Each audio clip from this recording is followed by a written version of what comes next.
ब्रह्ममुरारिसुरार्चितलिङ्गं निर्मलभासितशोभितलिङ्गं जन्मजदुःखविनाशकलिङ्गं तत्प्रणमामि सदा शिवलिङ्गम् देवमुनिप्रवरार्चितलिङ्गं कामदहनकरुणाकरलिङ्गम् रावणदर्पविनाशनलिङ्गं तत्प्रणमामि सदा शिवलिङ्गम् सर्वसुगन्धसुलेपितलिङ्गं बुद्धिविवर्धनकारणलिङ्गं सिद्धसुरासुरवन्दितलिङ्गं तत्प्रणमामि सदा शिवलिङ्गम् कनकमहामणिभूषितलिङ्गं फणिपत्रिवेष्टितशोभितलिङ्गं दक्षसुयज्ञविनाशनलिङ्गं तत्प्रणमामि सदा शिवलिङ्गम् कुङ्कुमचन्दनलेपितलिङ्गं पङ्कजहारसुशोभितलिङ्गम् सञ्चितपापविनाशनलिङ्गं तत्प्रणमामि सदा शिवलिङ्गम्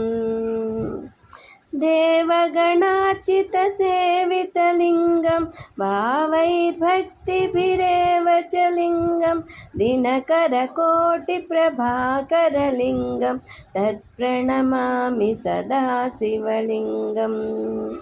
अष्टदलोपरिवेष्टितलिङ्गं सर्वसमुद्भवकारणलिङ्गम्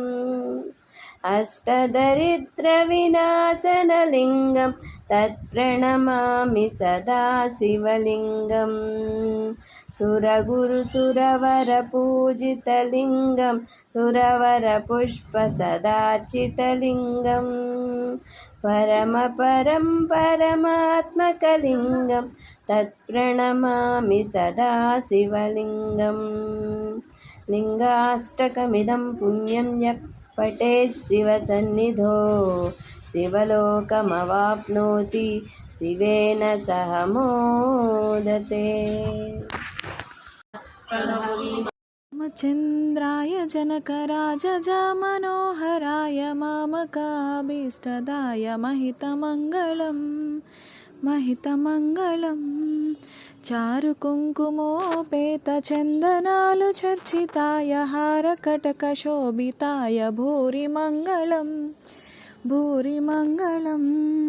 विमलरूपाय विविधवेदान्तवेद्याय सृजनचित्तकामिताय सुबधमङ्गलं रामदासु